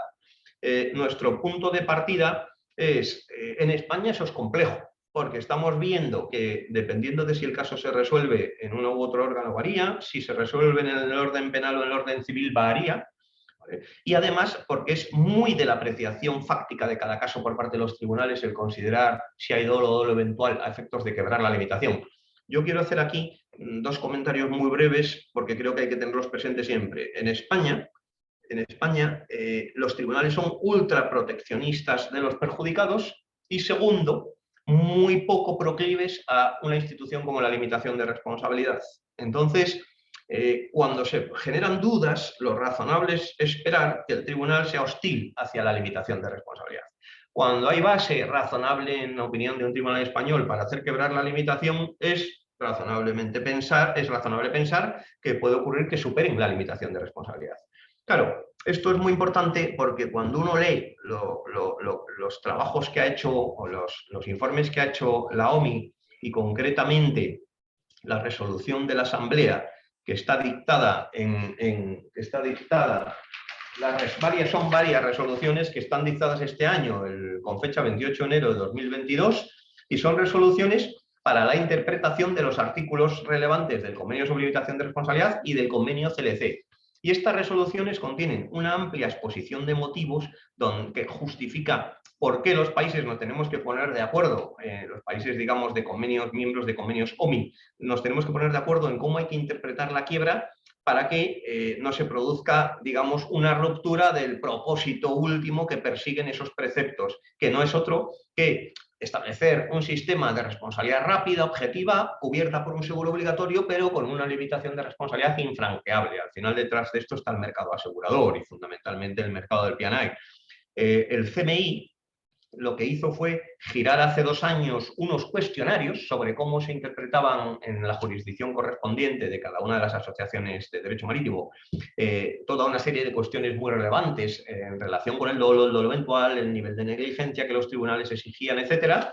Y de hecho, bueno, en su página web se pueden ver, los cuestionarios. En la página web de la Asociación Española de Derecho Marítimo está el que respondió a la Asociación Española, que además lo hicimos entre un grupo, y he visto que está Jesús Casas y Mercedes Duch, que también participaron y que también están en la junta de la asociación, están asistiendo y participaron en la respuesta que se dio por parte de la Asociación Española a ese cuestionario, pero al final, en ese cuestionario, desde el punto de vista español, decíamos que la situación es compleja porque hay una valoración especial de los tribunales en cada caso. Es unido a una jurisprudencia que dice que la culpa grave se equipara al dolo. Luego, por tanto, no va a ser sencillo buscar esa uniformidad. En todo caso, es interesante saber que fruto de la colaboración del CMI, la Asamblea de la OMI ha dictado estas resoluciones, que es interesante leerlas, no me puedo detener ahora, porque en esas resoluciones se establecen una serie de parámetros que deben tener en cuenta los países a la hora de interpretar, o los tribunales de los países, en realidad, a la hora de aplicar la quiebra del derecho de limitación. Por eso digo que es inevitable pensar que detrás, y además insiste en que hay que interpretar que cuando se habla del dolo eventual no se trata solo de una conducta temeraria, sino que además conlleve el conocimiento por parte del autor de la conducta de que probablemente se producirían los daños. Todo esto parece calcado respecto de lo que ha ocurrido con la sentencia del Tribunal Supremo. Y el último, y termino con esto porque también me estoy empezando a exceder del tiempo, simplemente quería decir, y además comparto completamente con el profesor Manuel Morán lo que ha dicho en la sentencia del Tribunal de Justicia de la Unión Europea, que está en la línea de sus decisiones anteriores, que hace ya bastante tiempo el Tribunal de Justicia de la Unión Europea le dijo a los tribunales ingleses que su práctica de emitir las injunctions, que son órdenes, digamos, iba a decir combinatorias, más bien son intimidatorias, ¿no?, que no van a los tribunales de los Estados miembros, y van a las partes. La parte demandante, por ejemplo, que no respeta la cláusula de arbitraje en Londres, pues entonces el tribunal inglés le lanza una orden y le dice: o usted abandona inmediatamente ese procedimiento que ha iniciado en España o en Italia, o habrá una orden inglesa que considerará que está usted en una situación de desacato, lo cual te puede llevar graves problemas si aterriza usted en Inglaterra. Bueno, eso el Tribunal de Justicia de la Unión Europea dijo, y además lo dijo en varias ocasiones, pero primero lo dijo respecto a cláusulas de jurisdicción en conocimientos de embarque, pero luego lo dijo respecto a cláusulas de arbitraje. De hecho, en la sentencia del Tribunal de Justicia de la Unión Europea que ha comentado Manuel Morán, empieza el tribunal diciendo la conexión entre las materias del reglamento del 44/2001 y el arbitraje ya se estudió en la sentencia al West Tankers, que es precisamente una que trataba del anti-suit injunction. Y ahí el tribunal dijo: el hecho de que se plantee una excepción de arbitraje ante un tribunal de un Estado miembro no significa que ese tribunal del Estado miembro no sea el que tenga que valorar si las partes están sujetas a un compromiso de arbitraje o no. Será ese tribunal. Por tanto, si usted le exige al demandante que retire su demanda, pues usted está incumpliendo también, no sé si los preceptos, pero desde luego el fundamento del reglamento. Y esto que ya se le dijo a los tribunales ingleses por parte del Tribunal de Justicia, pues es un poco exactamente lo mismo que viene ahora a decir el Tribunal de Justicia, o al menos esa es mi visión, cuando se plantea pues la estrategia de convertir los laudos en sentencia para por esa vía pues saltarse los preceptos del reglamento. Claro, este escenario le ha dado un vuelco como consecuencia del Brexit, pero nos podemos esperar en todo caso que estas estrategias aumenten más que se reduzcan, ¿vale? Y bueno, no me entretengo más, muchas gracias, y al igual que Manuel, pues quedo sujeto a las cuestiones que se quieran plantear. Bueno, muchísimas gracias, Javier. Vamos a darle la palabra a la doctora Verónica Ruiz Abounin, que nos va a hablar de este tema desde la visión, la mirada del derecho inglés. Verónica, por favor, bienvenida. Muchísimas gracias. Bueno, primero que nada, como los que me precedieron, agradecer a la Asociación Uruguaya de Derecho Marítimo. La verdad que es un placer enorme para mí estar aquí con ustedes. En relación a mis dos amores, el derecho internacional privado y el derecho marítimo, no podría estar más contenta. Pero también me uno al ruego de Manolo en relación a lo presencial en Uruguay. Llega septiembre y ya la idea de un asadito se hace difícil de esperar, pero si Dios quiere en diciembre estaremos por ahí. La verdad que yo lo que quiero hacer es así como el profesor Manuel Morán se refirió a la línea del Tribunal Europeo y a que no hay sorpresas en relación a la sentencia de junio del Tribunal Europeo en cuanto al entendimiento del reglamento Bruselas I. Lo mismo se puede decir en relación a la posición que ha tenido la jurisprudencia inglesa en las sentencias de los tribunales ingleses. Y aquí traerlos a las 8 sentencias, que si bien vamos, y se han referido los anteriores ponentes a la sentencia del 2013, que es la que recoge el laudo arbitral, es importante destacar que tenemos desde ese momento hasta el 2022 8 sentencias de los tribunales ingleses, tanto de primera instancia como de segunda instancia, y en este momento incluso con una apelación pendiente respecto de una de esas sentencias en la Suprema Corte del Reino Unido, que está pospuesta. Han pedido que se posponga esa última apelación ante la Suprema Corte de Justicia. Entonces, creo que es importante partir de la base de que no estamos hablando de un único y aislado pronunciamiento de la jurisdicción inglesa en relación a la saga del Prestige, sino que estamos hablando de una línea jurisprudencial que en este momento cuenta con 8 sentencias.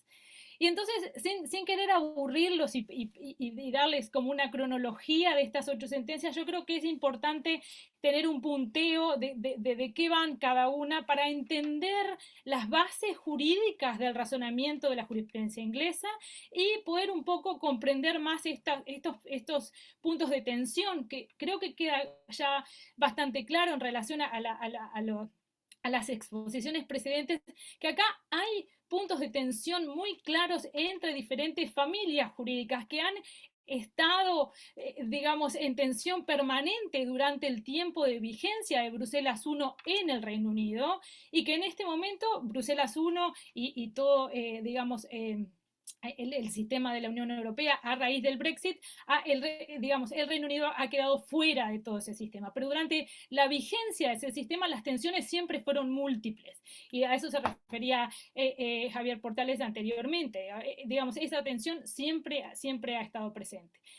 Yo también quiero recoger lo que dijo Manuel Morán en relación a lo que Manuel dijo, lo que perdemos los europeos en relación al Brexit. Y yo digo lo que perdemos todos en relación al Brexit. Y acá creo que es una experiencia real y personal de mucha pérdida dentro del Reino Unido también, pero en materia de reconocimiento de ejecución de sentencias, es claro que el Reino Unido también pierde en esta circulación de sentencias, digamos, de esta forma. Seguramente habrán otros frameworks y probablemente el nuevo convenio de La Haya del 2019, que ha sido recientemente ratificado por la Unión Europea, que es el primer ratificante del nuevo convenio, será seguramente un nuevo marco para la circulación de sentencias entre el Reino Unido, esperando y siendo positiva y tratando de pensar que el Reino Unido también ratificará este convenio del 2019 y que eso abrirá la puerta a otra vez una circulación en un marco multilateral. Pero está claro que en este momento estamos fuera de cualquier marco multilateral y lo que existe en relación a digamos, volver a los principios del common law en relación al reconocimiento y ejecución de sentencias. Pero para darles un panorama general, la primera sentencia, esta sentencia del 2013 del tribunal inglés, que recoge los elementos del laudo arbitral, y en ese sentido el laudo declaraba que España estaba obligada por la cláusula arbitral del contrato de seguros y que el P&I no era responsable respecto de España. Y esto ya se ha mencionado, eso es lo que establece el laudo y eso es lo que reconoce la sentencia del 2013. Esa es la primera sentencia del 2013, es una sentencia de septiembre del 2013. Hay una segunda sentencia del 2013, de octubre, en la que España y Francia intentaron impugnar la jurisdicción del tribunal arbitral en base a la ley inglesa de arbitraje. Básicamente los puntos esgrimidos por España en esta ocasión eran la inarbitrabilidad del caso, y en ese caso refiriéndose a los elementos como de derecho criminal vinculados al procedimiento, la inmunidad de jurisdicción de España y Francia en relación a la ley inglesa del 78, que es la ley de inmunidad y jurisdicción de los estados, y en relación a la pertinencia, digamos, del reconocimiento declarativo del laudo. Esta sentencia, la sentencia no hace lugar a la posición de España y de Francia, pero en ese caso se discute claramente y se establece claramente por qué es que no se hace lugar a la inmunidad de jurisdicción, por qué es que el reclamo sí es arbitrable, y también queda claro en este caso que la existencia de un reconocimiento judicial del laudo tendrá en el futuro una relevancia muy importante de existir posteriormente una sentencia española incompatible. Es decir, que en el 2013 ya se veía venir, digamos, y ya estaba claro, digamos, cuál era la importancia de la sentencia judicial que recogía el laudo arbitral. Después tenemos una sentencia del 2015 en apelaciones, donde España y Francia recurrieron las sentencias del 2013 y la apelación fue desestimada, pero lo que se trabajó, digamos, a nivel de asuntos jurídicos en esta oportunidad fue el tema que también ya salió a relucir, la extensión de la cláusula arbitral, la extensión a terceros de la cláusula de arbitraje. Y como bien se decía, el entendimiento de la jurisprudencia inglesa es que, dado que la reclamación se basa en el contrato de seguros, el contrato de seguros como tal incluye la cláusula arbitral, y por lo tanto España y Francia estaban vinculadas por la cláusula arbitral. Este tema que entiendo al profesor Manuel Morán cuando habla de la relatividad de los contratos y cuando habla de la sorpresa respecto a este tipo de interpretación, es una interpretación muy paradigmática del derecho inglés. Es decir, la extensión a terceros de la cláusula arbitral es algo que se ha trabajado muchísimo, que hay una jurisprudencia muy extensa, que están establecidas cuáles son las condiciones para que el tercero digamos, le sea oponible la cláusula arbitral. Así que en ese sentido tampoco hay sorpresa respecto de ese posicionamiento muy paradigmático del derecho inglés en relación a la oponibilidad de la cláusula arbitral.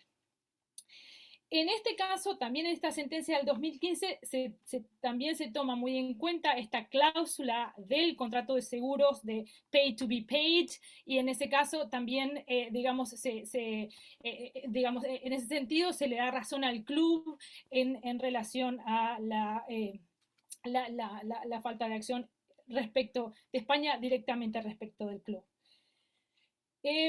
Se entiende en ese caso que España sí se habría sometido a la jurisdicción inglesa en virtud de haberse presentado en base a los artículos 67 y 72 de la Ley de Arbitraje del 96, solicitando diferentes medidas en relación a una prórroga para presentar la defensa. Ahí sí que hay términos de interpretación. España alega que esa intervención solo tenía que ver con hacer valer la inmunidad de jurisdicción, y el tribunal entiende que no, que la intervención de España excede la inmunidad de jurisdicción y que por lo tanto esa intervención se considera como una sumisión a la jurisdicción inglesa. Y ahí vamos en la tercera sentencia. La cuarta sentencia, es muy simple, es de enero del 2020 y es simplemente una sentencia de gestión. En este caso, a nivel de apelaciones, lo que pide el P&I es un discovery. Básicamente el P&I tiene el argumento de violación al debido proceso en España, entonces pretende un desglose de toda la información respecto del proceso español. Y en ese caso se entiende por el tribunal que, que ese desglose no es necesario ni pertinente y por lo tanto no se hace lugar al discovery. La quinta sentencia de la Corte Comercial es del 18 de junio del 2020 y en este caso se refiere a un nuevo arbitraje iniciado por el PNI en el 2019 por incumplimiento del laudo del 2013. Es decir, el PNI inicia un nuevo proceso arbitral y solicita a que España sea notificada del proceso arbitral. España se opone nuevamente en base al argumento de la inmunidad de jurisdicción y la Commercial Court no le hace lugar a la solicitud española. La sexta sentencia es de julio del 2020 y en este caso España nuevamente se opone, es una cuestión procesal, a la notificación fuera de la jurisdicción y todo el tema va a ser, digamos, es un tema procesal de cómo se notifica fuera de la jurisdicción y de si Francia en particular fue o no fue debidamente notificada fuera de la jurisdicción. Es simplemente de índole procesal y nuevamente se le hace lugar a la petición del PNI. Entonces, es decir, yo creo que durante todo el transcurso está muy clara y muy establecida la posición del derecho inglés. El 12 de mayo del 2021, y ahí entramos a la relación directa con la sentencia del Tribunal Europeo de Justicia, empieza digamos, la parte de la saga que tiene que ver con el reconocimiento de la sentencia española en Inglaterra, en la jurisdicción inglesa. Se presenta a España pidiendo el registro de la sentencia española de acuerdo al reglamento Bruselas I, ese es el procedimiento. Creo que ya todos los presentes lo saben, pero es decir, la base del reglamento Bruselas I, desde la Convención de Bruselas del 68 hasta el Bruselas I bis, el 1215 del 2012, es la libre circulación de sentencias y el procedimiento se ha ido automatizando de una forma donde hay ese principio que el proceso de reconocimiento tiene que ser un proceso lo más automático posible, donde las oposiciones al reconocimiento y a la ejecución son muy limitadas, porque eso justamente va el sistema, facilitar el reconocimiento de las existencias dentro del Free Area of Justice de la Comunidad Europea, ¿no? Entonces, en ese sentido, el registro fue ordenado por la Corte en Inglaterra y el PNI apeló la orden de registro. Esa orden de registro se hace y se hace normalmente sin previo aviso a la contraparte y en este caso esta es a la remisión a la Corte Europea de Justicia. Entonces, en ese caso, el tribunal, que en este caso era un tribunal de primera instancia, remite en relación a la posibilidad o no de usar la cláusula de orden público en relación a la oposición al reconocimiento de la sentencia y también plantea la pregunta que ya fue mencionada anteriormente de si estamos en presencia de una sentencia como tal en relación al proceso de reconocimiento y ejecución del ordenamiento de Bruselas I. Esta sentencia, que es la sentencia que genera que hoy por hoy tengamos una resolución del Tribunal Europeo, y ya les digo, es esta sentencia de mayo del 2021, fue en sí misma apelada en apelación en Inglaterra, y la sentencia de la Corte de Apelación del 1 de marzo del 2022 entiende que la remisión al Tribunal Europeo de Justicia fue inadecuada, que no existía, de acuerdo al tratado fundante de la Comunidad Europea, donde se establece cuáles son las circunstancias en las cuales se puede hacer el pedido de un preliminary request a la Corte, digamos, habla del criterio de necesidad, de que esos puntos sean necesarios para la delucidación del asunto.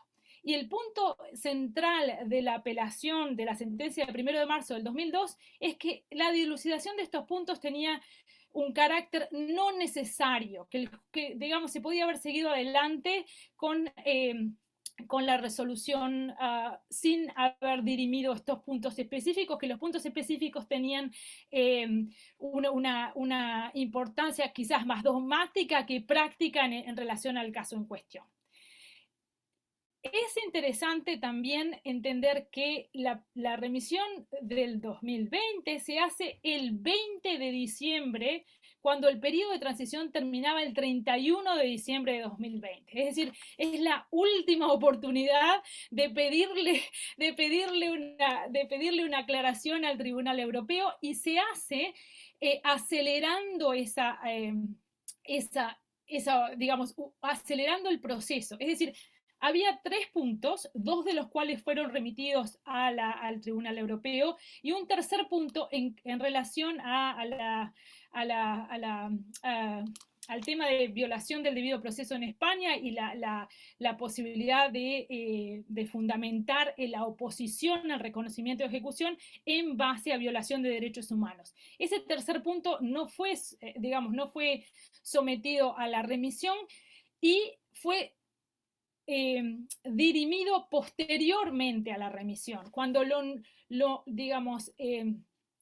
normal procesalmente hubiera sido resolver el asunto en relación a la violación de derechos humanos y después remitir la pregunta al Tribunal Europeo una vez que las preguntas como tales se hubieran hecho necesarias, porque la decisión en relación al no al lugar en base a la violación de derechos humanos fue en contra del PNI. Entonces, en ese momento, cuando se decidió ese tercer punto, la primera y la segunda pregunta se convirtieron en necesarias.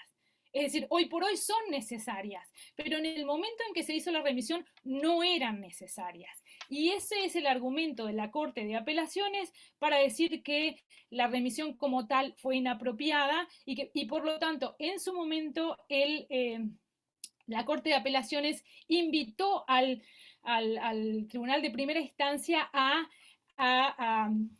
quitar, digamos, la preliminary request, que no fue lo que sucedió, y hoy por hoy tenemos una preliminary request, digamos, una decisión del Tribunal Europeo. Y aquí terminamos, aquí nos quedamos con esta última sentencia del Tribunal de Apelaciones, donde creo que están dados todos los elementos de por qué es que el Tribunal de Apelaciones considera innecesaria la remisión al tribunal. ¿Por qué importa esto? ¿Por qué importa en relación al impacto que puede tener esta decisión en especial del Tribunal Europeo en un momento donde hay una clara escisión del sistema europeo en su totalidad y en particular de todo el sistema europeo de jurisdicción, donde todas estas tensiones que de alguna forma se fueron llevando ahora lo que hay es como una liberación, y sí, las anti-suit injunctions, las anti-arbitration injunctions, eso está muy en las posibilidades y en el menú digamos, de la jurisprudencia inglesa hoy por hoy, después de generaciones y generaciones de haberse visto muy limitados en ese sentido. Entonces, yo creo que el lineamiento de la jurisprudencia inglesa es muy paradigmático. Es paradigmático en cuanto a los puntos específicos que el profesor Morán hacía referencia, digamos, tanto el tema de la litispendencia, que siempre es decir, el derecho inglés ha tenido una forma diferente tackle, me sale, pero de lidiar, digamos, con la litispendencia internacional, y sí que digamos, todo lo que es el forum non-convenience, por instance, que ha sido como parte de lo que ha generado tensión en el sistema de derecho civil. Así que acá tenemos claramente una posición de derecho civil y del common law en cómo lidiar con la litispendencia internacional. Entonces, digamos, esa posición clara del Tribunal Europeo y muy consistente con todo el lineamiento es, sí, muy contraria a la visión del derecho inglés en ese sentido. Por otro lado, el posicionamiento de la cláusula arbitral respecto de terceros y en particular en contratos de seguro y en particular en el ámbito del derecho marítimo, es decir, no podemos estar hablando de cosas que sean más paradigmáticas para el derecho inglés que estas. Por eso creo que es una sentencia súper interesante que va a traer muchísima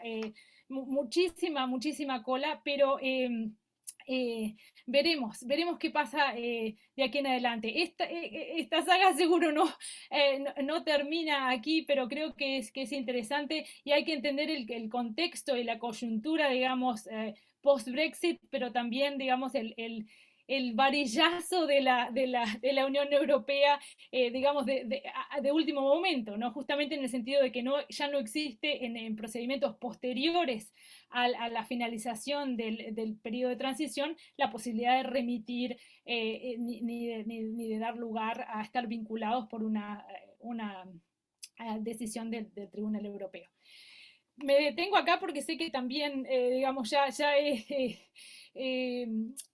estamos como en tiempo, pero no quería dejar de compartir digamos, que de alguna forma la posición del derecho inglés ha sido siempre muy alineada a una tradición jurídica muy establecida y que no hay en toda esta saga cuestiones que hayan sorprendido desde el punto de vista del posicionamiento de la jurisprudencia inglesa.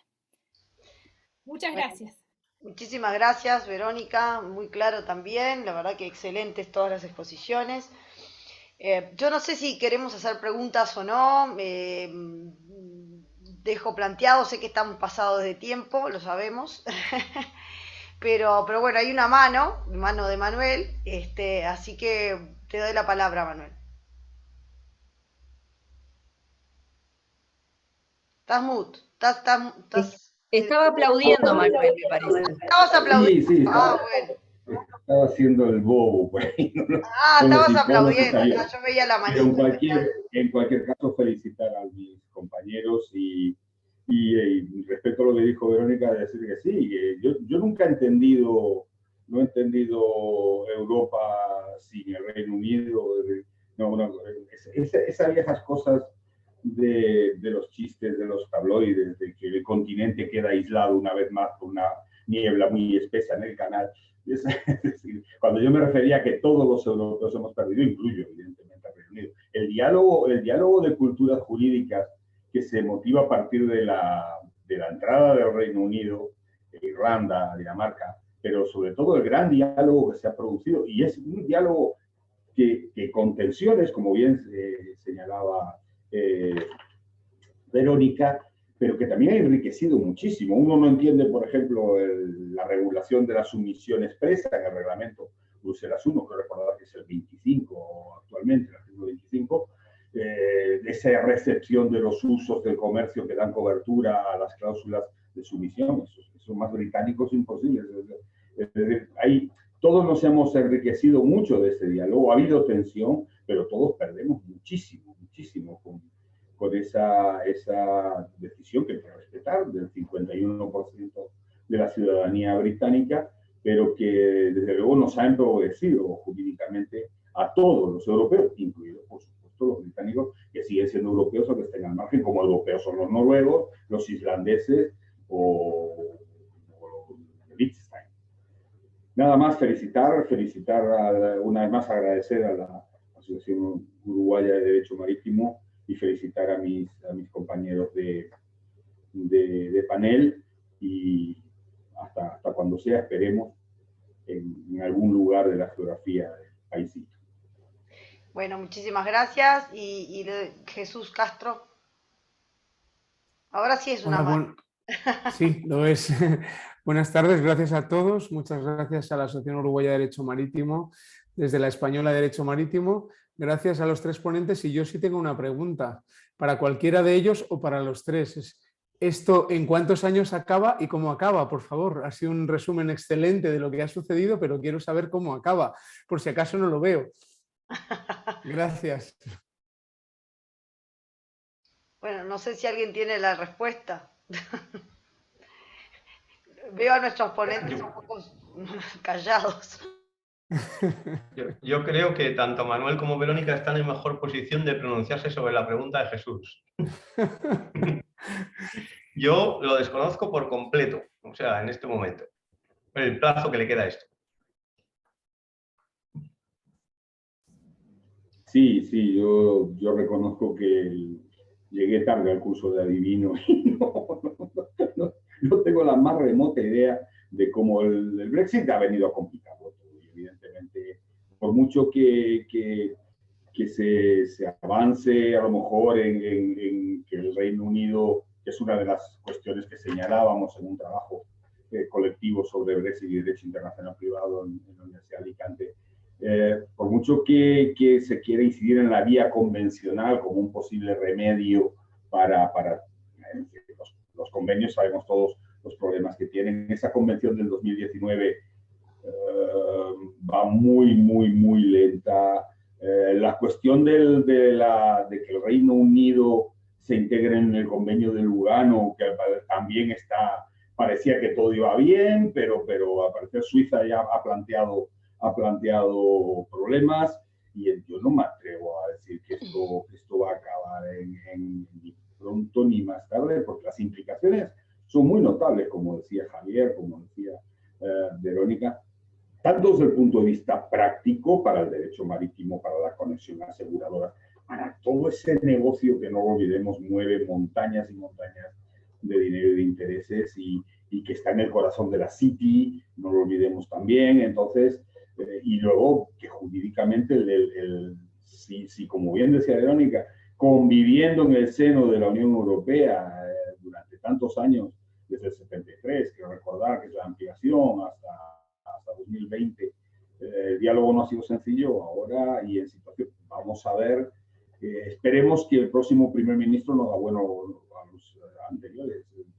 Es lo único que cabe desear del buen juicio de los ciudadanos británicos. Yo no me atrevo, de verdad, lo siento, a poner una fecha a esto, ni siquiera una forma de solucionarlo. Yo creo que va a haber como una lluvia de soluciones, como ya ha habido, que la gente va cobrando indemnizaciones de un fondo, del Estado que va recibiendo, pero el tema del recorrido de la demanda de la sentencia principal, yo no me atrevo a ponerle fecha de solución, porque me temo que va para largo. Bueno, creo que quedó claro que no. Sí. Yo sé que estamos pasados de tiempo, y simplemente agregar que sí, que digamos, futurología no podemos hacer, y sí que creo que sí que en relación al convenio del 2019, creo que si bien va a entrar en vigor el 1 de septiembre del 2023, y digamos porque lo ratificó la Unión Europea y Ucrania, y el Reino Unido se ha mostrado proclive a ratificarlo, es decir, que una vez que Dios mediante se ratifique el convenio del 2019, habrá un marco multilateral que estará presente, pero no necesariamente va a tener un impacto respecto de esta sentencia anterior a, digamos, a la existencia del marco multilateral en sí. Lo que sí creo que puede ser relevante es que las partes de común acuerdo han pedido posponer la audiencia de la Corte Suprema del Reino Unido en relación a el punto de si la remisión al Tribunal Europeo era o no era apropiada. Es decir, que el hecho de que las partes en forma conjunta hayan pedido que se posponga este ámbito de última instancia en relación a esa pregunta puede significar, digamos, que digamos, otro tipo de soluciones se estén manejando. Pero a nivel de relacionamiento jurídico, también hacer eco a las palabras del profesor Morán en relación a que todos hemos perdido mucho al perder, digamos, el marco de reconocimiento y ejecución de la Unión Europea por razón del Brexit. Muchas gracias. Bueno, pienso que vamos a dejar por aquí, ¿verdad?